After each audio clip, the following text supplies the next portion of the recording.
Welcome everybody to our third edition of Dubai Business Chats.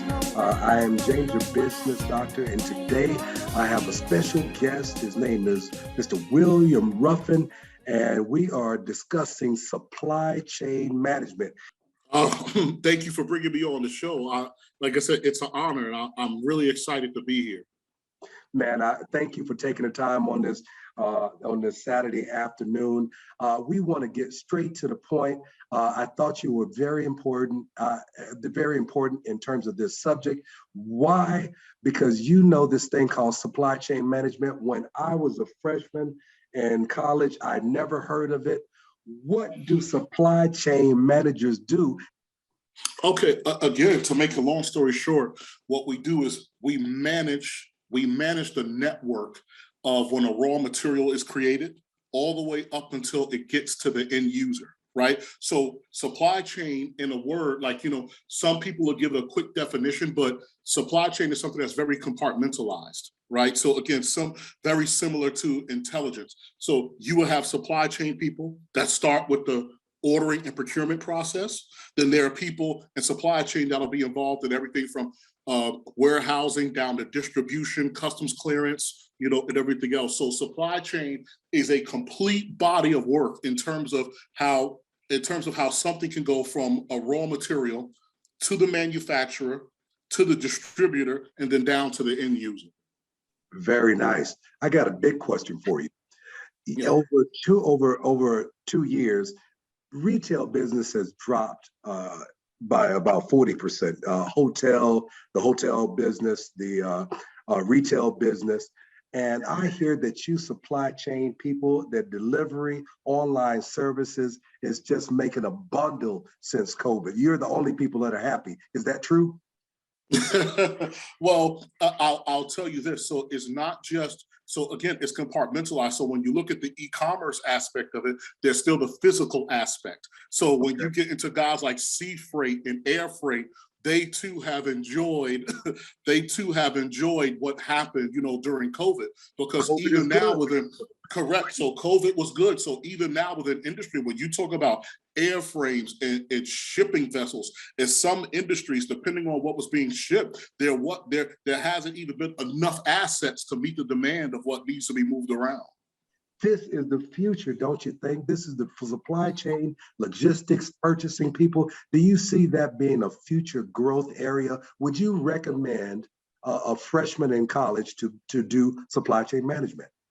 Oh, I would highly recommend it, because the thing about supply chain management is that it is designed for people who are solutions based. If you're looking for a career that's not monotonous, that's exciting, where no day is the same, I completely recommend supply chain management. So for myself, I hold a degree in finance. So banking holds a role in supply chain management when it comes to paying duties, export, import, so on and so forth. And then someone who's a transportation, somebody who might be an engineer, right, will also hold roles in supply chain. So people with backgrounds in transportation, civil, understanding road networks, and all of these things. Because remember, through supply chain, you also have something called GLOTs, which are ground lines of communication, right, which facilitates, again, connections between maybe from one country to the next, or, neighboring states, etc. And so I would highly recommend it. And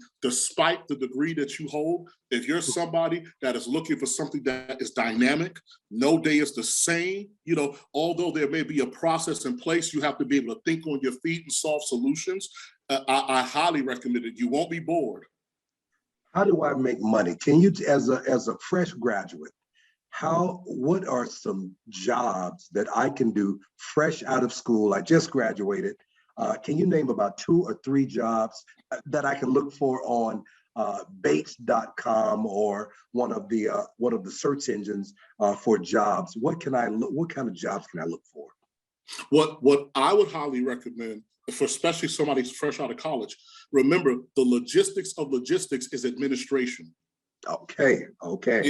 You know, so and so what I would recommend for somebody fresh out of college is a job in customer service. So what happens is in customer service, you get to see all of the documentation and the processes that goes into supply chain. So somebody sitting in customer service will do things like organize bills of lading, organize certificate of origin, packing lists, you know what I'm saying, so on, et cetera. Yeah. So again, all of these types of documentation, for those that you don't know, these documents are used to facilitate a customs clearance. So a bill of lading, for example, is an agreement between someone who's shipping the product and the shipping line that they're using, right? And then under that comes a series of Incoterms, which decides who's going to pay the duties, you know, and then who does what and what the instructions are when that item is being shipped, whether it's by truck, whether it's by airplane, or whether it's by vessel, by boat.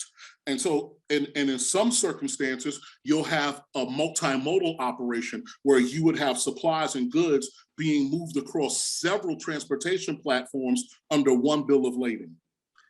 Very good. So are you saying, in a way, every time you deliver something, every time you ship something, you are, in a way, a lawyer for that particular Yes, contract? correct, in the sense, because again, even in customer service, so you will be exposed to something called maritime law. Very nice. Very nice. Yes. So I'd like to get into that, into the operations of it, because we've talked over supply chain. Now we know what type of jobs you can get. We know that, like you said, administrative jobs are really important, like the contracts to set up to push a product from its origins all the way to the end user or to whoever your customer is.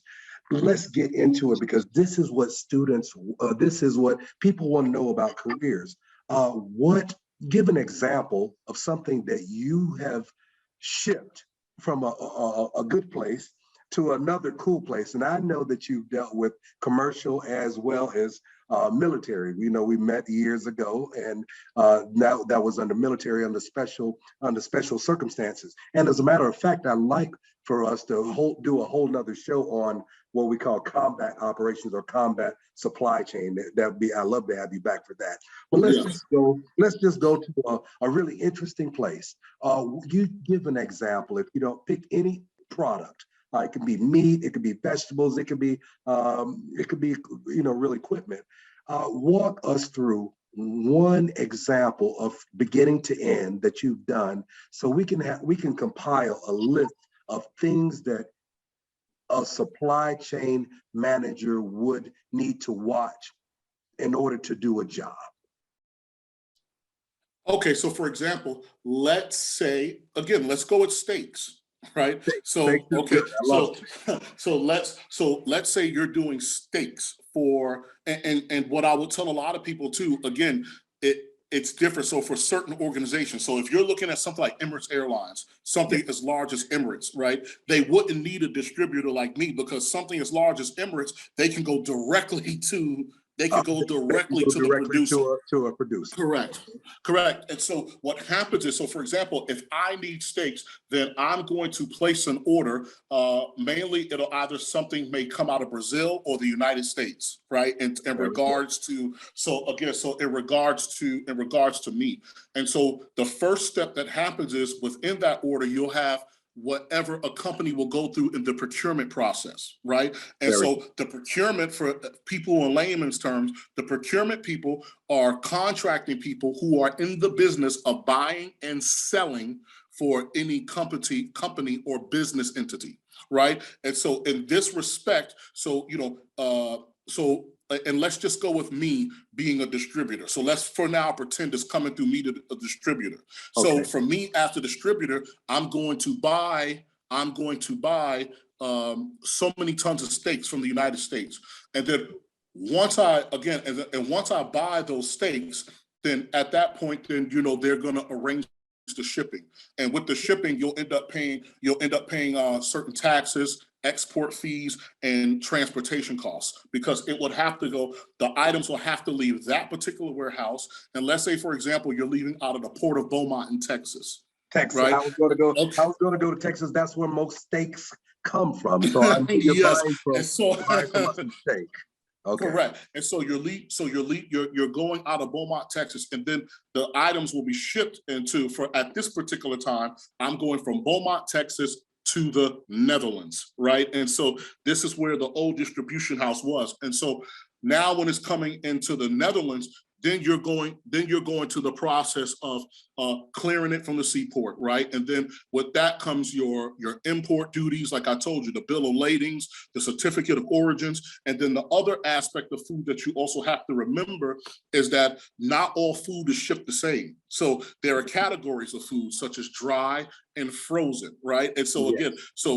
again, and chilled. So steaks will come under frozen. So you will have to meet particular temperature demands. So for whatever country that it's going to, and for some countries it's different, right? And so the material condition of that food when it comes in would have to meet that country's version of FDA standards as we know it in the States. Very good. So we moved the steaks from to Beaumont. So moved them to Beaumont, Texas, on a truck, and that truck needed to be frozen.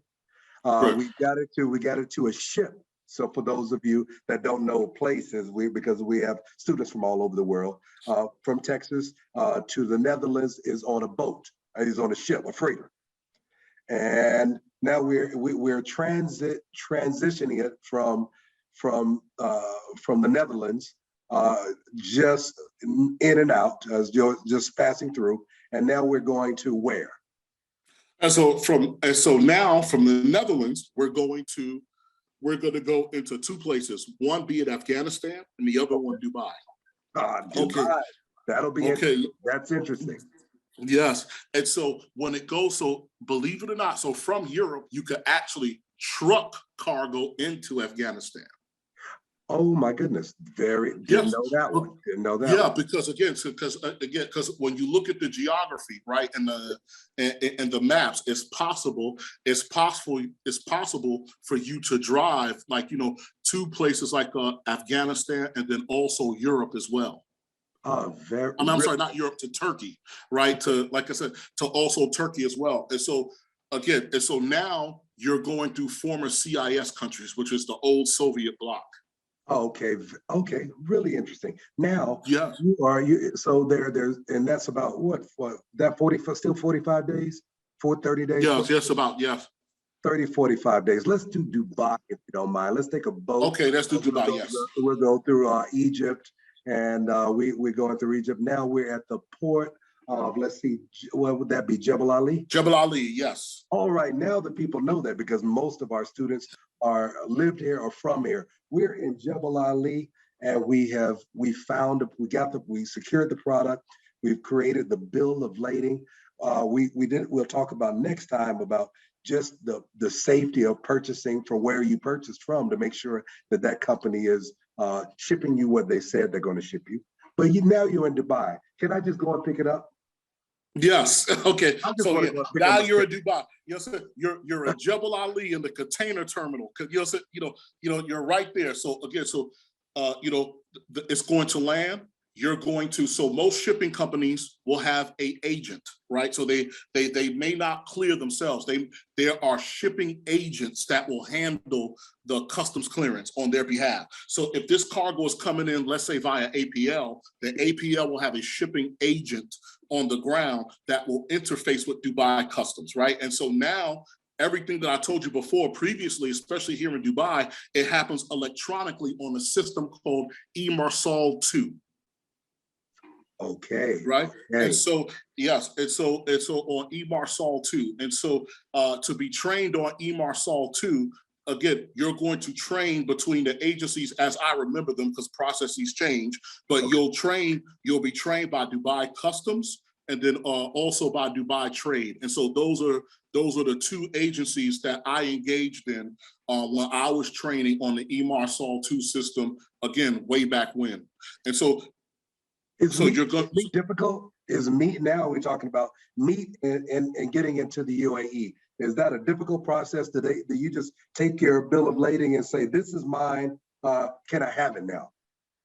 No. So again, it is a difficult process if you don't know what the requirements for UAE it is, right? So like I said, again, every country is going to have their own requirements for what the material condition of the cargo has to be. Okay. Well, any testing? Do they need to take some samples of your meat, or is it just is it too big for that now? No, no, correct. No, this does happen, right? So again, so you would have samples taken. Your cargo will be inspected by customs agents, also to include EHS. Okay. You know, so yeah, so again, for you guys here, EHS is also an arm of customs that's responsible. You know, they're responsible also for checking the material condition of cargo and ensuring the safety of it Safety, as well. Yeah, to also ensure the safety. So again, so it'll be inspected. You will make sure that there'll be a portion of the cargo that'll be tested to make sure that it meets UAE standards. You know, again, it'll be inspected for things like temperature burn or, you know, what amount. Because Yes. you've been to a lot of places. Who's to say that each location kept your product to a good temperature? Because they, you know, the boat, it could have the temperature went out, and then it happened 3 days later. The product is frozen. So Yes. those are some dangers, right? Correct. And these are dangerous. And that's why I was telling the students that the reason why starting in customer service is so important is because not only do you know the administrative process, then you become familiar with the type of vessels, airframes, you know what I'm saying, SKUs, which is containers and the like, right? You become familiar with what type of equipment is needed to facilitate what, and then you start to get, like I said, you start to get that understanding. So not only are you getting a understanding technically of the administrative process, but then you're also gaining an understanding technically of what the vessels, the airframes, and what the trucks are for all types of cargo that you may handle. So for your company might be very specific. So if you worked at, like, let's say Canara Steel, then that's a completely different animal. Right? Versus where if you worked at, what's the company? It's on the tip of my tongue. So versus if you were a guy at Unilever, right? Okay. So somebody at Unilever is going to have a different experience.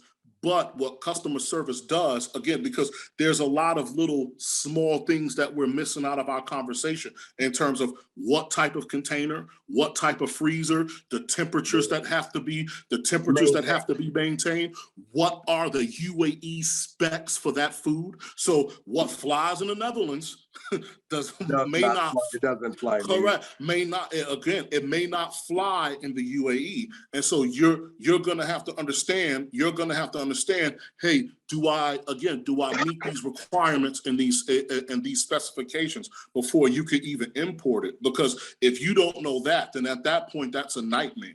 Right. And so again, you did your thing, you've gone through customs. And so typically, you know, Emirates or some grocery stores, what they would do is you would deliver to the warehouse, right? So I would have it. So I would have it where, for me, my delivery order or the final delivery would either be to a warehouse of Lulu or Emirates, yes, or maybe from time to time directly to a store, right? But actually to directly. Yeah, so directly to a store. But a lot of times what happens is, for some chains, what they'll do is that you will deliver to their warehouse, and then locally they'll manage the distribution themselves. So it somewhat depends on where their supply chain stands at the time. So if they're short, if they're short on those steaks, right? They, yes, you know, again, they, you know what I'm saying? Again, they may take it direct, but a lot of times, what happens more often than not is that it's going to go into the warehouse, so that way it could be accounted for, right? And then distributed between the stores that they have here in the UAE. And so that might be, so for me, so think about what we call door-to-door delivery, right? And so I heard that. Yeah, so again, so you would have door-to-door delivery, door to port, right? Port, yeah, to port. Right. And so again, so a lot of times for us, more often than not, my door was the warehouse. Okay. So yeah, well, at that point, you've received that product and that's where you're satisfied. Now it's up to you to deliver it to whoever your customer is, whether it be through Correct. And me so, and a lot of directly to customers if I wanted to buy. correct. Yes. And so a lot of times that's final mile delivery. So it depends. So for some companies, they may want you to take it to their warehouse, and then from their warehouse to their retail facility. And for some, it's again, it's just simply to the warehouse. And then again, so the final destination, like be it the actual Lulu store that you would deliver it to, is that sometimes we call it the final mile delivery, or again, or door, like I said again, or the door to door delivery. Well, in that case, now I understand why steaks are so expensive from Texas or from Brazil, because what you just described was leaving the slaughterhouse, being Yes. processed and frozen. That's a cost. And then you delivered it to Beaumont, Texas, and that's a cost. That is going to be ground transportation. Then you described a freighter from Texas to the Netherlands, which is another stop, and then all the way through to Dubai. So those are about 4 stops, and that now there's an extra charge of clearing, which is done by another company. Correct. Yes. And then the point, either you have trucks yourself at the port, or you are outsourcing the delivery to your warehouse. Correct. So And it all depends on those are 5 different costs and 5 different processes that you are responsible for. Is that the way I understand it? Yes, yes. And it's at the end of the day, again, it depends on how your company is structured. So some companies could have customs people internal, and then some people have the customs, again, external. And then again, as the supply chain or the logistics guy, you are responsible from beginning to end, from alpha to omega. And your job is not done. Your job is not done until, again, you have that final delivery, the customer is satisfied, the delivery order is signed, right? And so again, when you guys become customer service agents, again, that delivery order is something that you're going to want back or want a copy of, right? Because again, this also gives you a clear idea of how the customer received the cargo. And a lot of times, if there are any issues, right, they may write certain issues on the delivery order. Right. So these are the types of things that you want to keep, especially once you get out into the professional world, because we have a fun thing called claims. Right. So, Okay. so your documentation and everything that happens en route, you want to keep a track of it. So let's say, for example, if the steaks get to Dubai and they're no good, right? And you may have found out that at the transshipment point in the Netherlands between there and the warehouse, there was a goof at the port and somebody let the steaks sit in the August sun for 4 hours. Possibility. So Yes. that segue me into the last question. What goes wrong? What things go wrong? We talk about the processes. We talked about the processes, and we have books written about this stuff. But when does it always go smoothly, and what goes wrong? No, it does not. it does not always go smoothly, and everything that goes wrong, it can go wrong. So one of the containers, again, there could be a fault with the temperature control, right? There could be moving from one place to another. They're getting ready correct. They're going on the ship, and then all of a sudden they say we're not ready for it yet. Correct. Yes. And it sits out.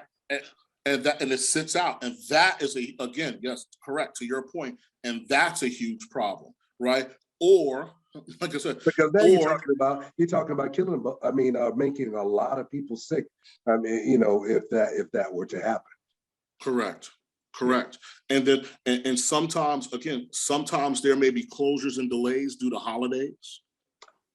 a holiday in one country. That Correct. So for example, again, you're shipping those steaks from Texas. You can make an easy mistake and not realize that in UAE it's Eid al-Adha. Right. Which would have a bearing on the expiry dates on those things, because correct. Sometimes there's some expiry date issues that happen at the port. Is that correct? Correct. So this happens. So for example, so each of these products will have what you call a particular shelf life, right? Yeah. And so again, you're going to, and that's what I'm saying. And all of that is in the specs, right, per country, what the shelf life should be. So that should be covered before you ship it. But however, what the client may have is a RDD date, which is a required delivery date, right, where they're going to. Correct. So where they're going to need these products. And so again, understanding the infrastructure of other countries, understanding the culture, holidays, again, operations hours, etc. All of this stuff is critical for you to be successful. And so and a cheat code to that too is for those of you who do get into this wonderful world of logistics, is to talk to your transportation manager or your transportation suppliers, because these are the people that will be, and your shipping agents, right? And so these are the people that would be in the know about what's happening, there. So I had a shipping agent, I had shipping agents, and I would call, different ports and say, hey, I'm looking to do this, and this between this particular time, again, is it feasible? And so even in your planning from the beginning, you have to plan out how feasible your idea is and how realistic it is. So, because in logistics, you could talk conceptually, but as you're leading the conversation, you're talking about real things that can go wrong, right? Storm. Correct. Storms at sea, electricity going out in electricity going out on a truck, like you said, Eid, holidays. Correct. Just maybe a sample. I was thinking small things like when the government, when the port takes sample, is that something that has to be shipped? Because you don't get those samples, you might not get the sample back. So yes. Maybe you're talking about shortage in claims, I believe you used the word. Correct. Okay. But again, when you send it, so even in the shipments, there is an acceptable amount of loss. Sure. Wow. Right. So you have to include those things. Yeah. So you have to include it, and again, and not to belabor the point, but I will tell you guys, but using an example and something that I've experienced is something as simple as not understanding what Ramadan is and how that impacts your operations could be catastrophic, right? Because that determines, when your vessel, when you could land at the port, who's available to work, are there gangs available, again, etc. All these things are determining factors. And so,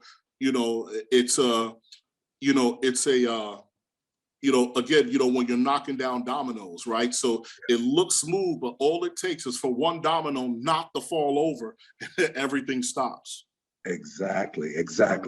I really appreciate this, and I really appreciate that you broke down this fairly complicated major into small pieces. You told us about the jobs that we can do, the administrative versus operations. Here I'm in the university, but you understand the theoretical part versus what really happens out there, where people are really working. So now we can understand why you have lived in so many places, because you've been everywhere from purchasing, even out to those countries. Name some of the places that you've lived doing this job.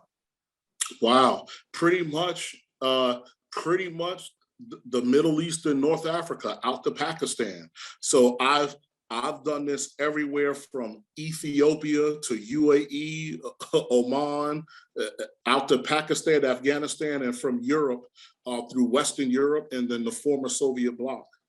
So there's a job everywhere when you call it end-to-end delivery. There is Yes. a job in every spot that you just named, whether it's Texas or in the Netherlands and Amsterdam, Ethiopia, you name it. Ethiopia, whether Dubai. So there is a supply chain job at each one of those places, and those places are critical to just having the nice steak here in Dubai at one of the nice steakhouses. And you are really the reason why we can eat safely. William Ruffin, I really thank you for coming on to the show today. I'd love to have you back, and I will take you up on that offer where maybe having a roundtable to talk a little bit more about the segments of supply chain. But for now, thank you so much for coming. I appreciate it. Thanks a lot. We look forward to seeing you again. Thanks. All right. Well, have a great day, and thank you for coming to Dubai Business Chats.